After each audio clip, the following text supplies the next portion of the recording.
Hey gang, it's me, Dr. Steve. I'm on the road yet again, but I did want to comment on the latest controversy surrounding the pseudo-intellectual and atheist fundamentalist Sam Harris. So I'm sure many of you have seen the video of Harris that's gone viral. It's an interview of Harris by the boys at Trigonometry, especially Konstantin Kisin, who's absolutely hilarious. I love his work. If you've seen his stuff, Konstantin is awesome. He roasts woke-triggered snowflakes like no one else. But little did they know that in interviewing Harris, they were engaging with a woke-triggered leftist like no one else.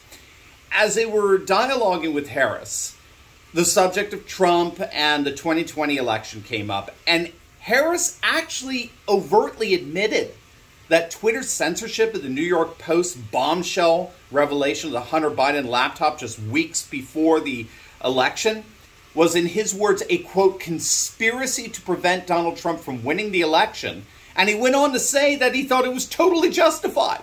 And he absolutely supported it.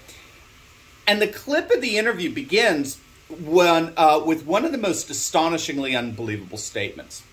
Harris said that as far as he was concerned, Hunter Biden literally, and he used that term, literally, could have had the corpses of children in his basement and Sam Harris wouldn't have cared. I mean, think about that.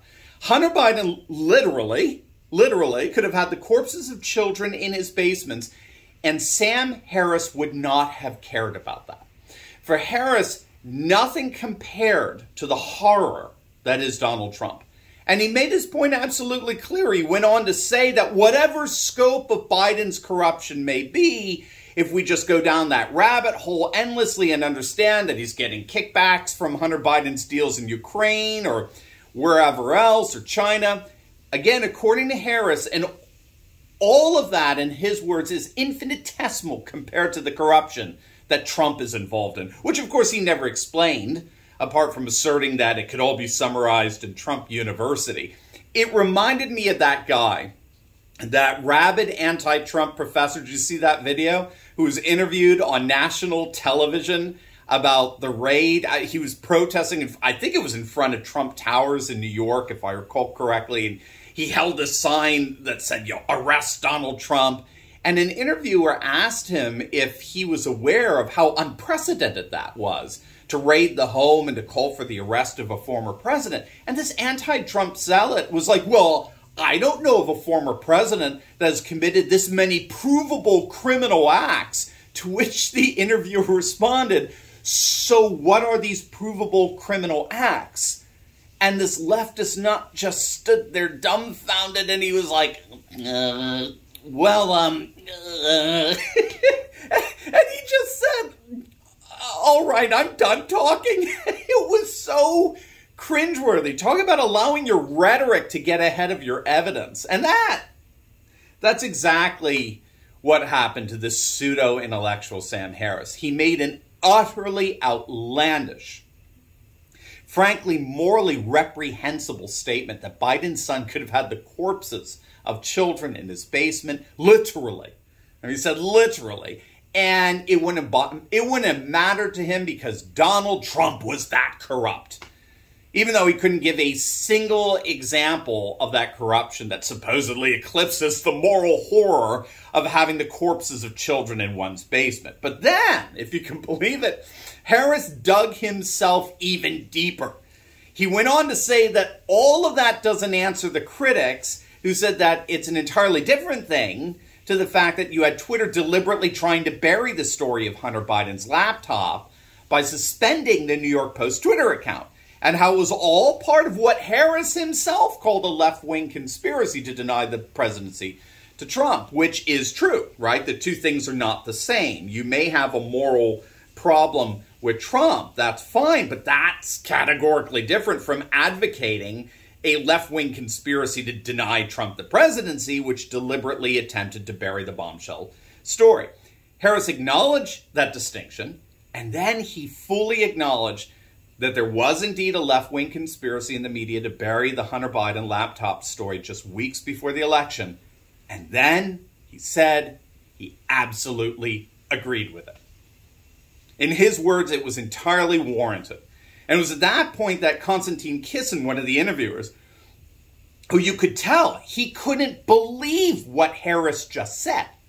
He interjected and said, so you're saying you're content with a left-wing conspiracy to prevent somebody being democratically reelected as president?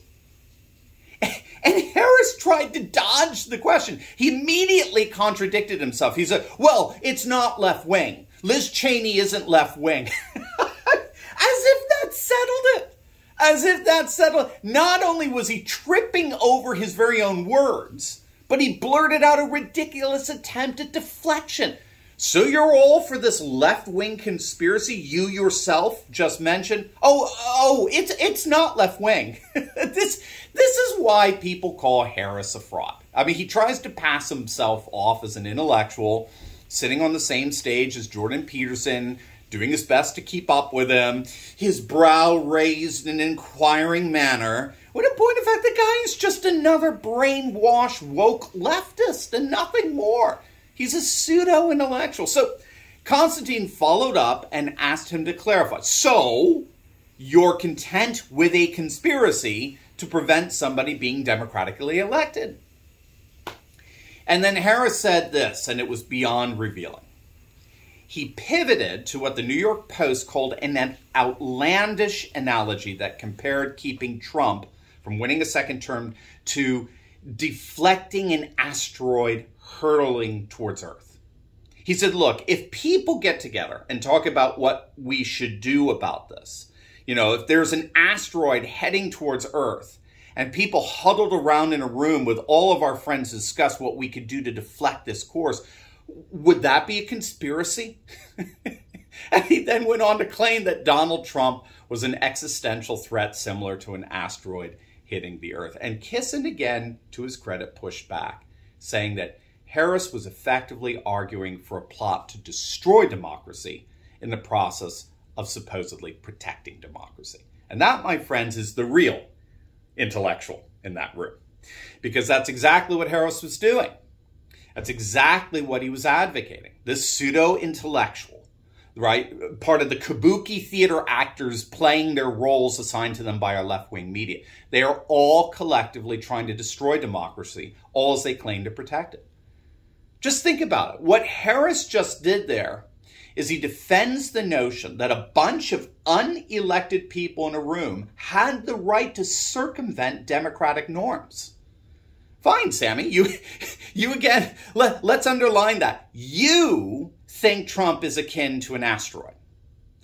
We, again, let's underline that. We, you and I, the people on our channel, we think Trump is awesome. So how do we settle that? Sammy thinks Trump is the devil. We think he's angelic. How do democratic societies work those discrepant viewpoints out? Through what means? Through fair and free elections. What do you know, right? In advocating that a bunch of unelected pseudo-intellectuals can get into a room and concoct conspiracies to thwart free and fair elections, Sam Harris demonstrates himself to be an anti-democratic, woke, liberal authoritarian.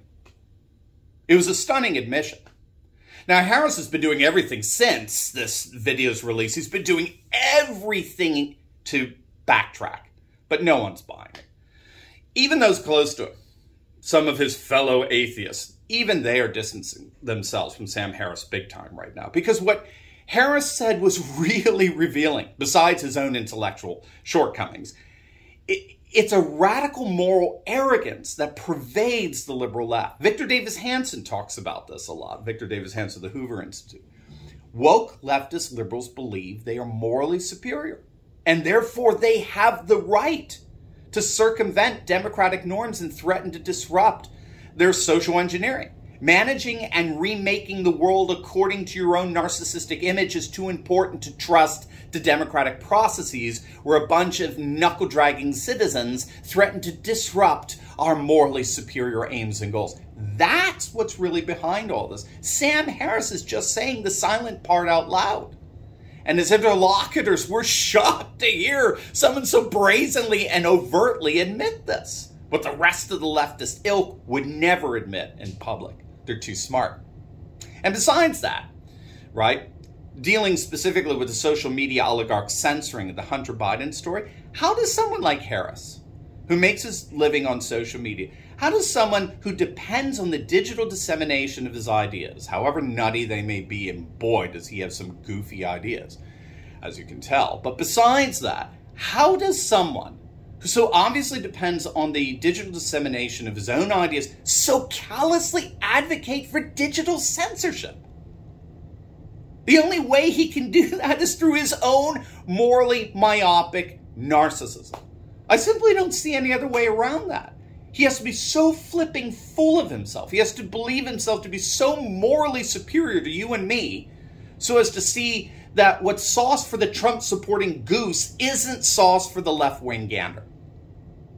But as the interviewers demonstrated, Harris didn't just expose himself. He Jeffrey Toobin'd the whole of the woke left wing in America. They want to destroy democracy while claiming to protect it. And Sam Harris just guaranteed that less and less people are willing to buy it.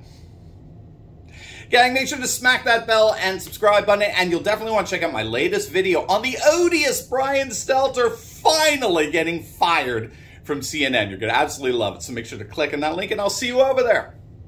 God bless.